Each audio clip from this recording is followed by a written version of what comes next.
This happens to be the JPP product showcase car.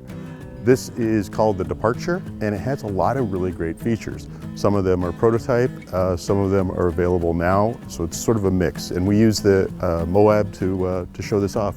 First up front is this bumper bench, so this grill guard flips down. You can sit on that. Prototype fender flares. These are a flat style fender flare, 37-inch tire. Looks great color scheme on this vehicle, including this beautiful saddle leather interior. Tube doors, lighting, extra storage to it. And on the back of the vehicle shows a really cool concept idea. We put it together here, and it's where the name Departure comes from, honestly. 37-inch tire shown on this prototype gate, stored on the inside, and then through a pivoting mechanism can be pulled to the outside of the vehicle, and you gain the interior space back. Cool idea.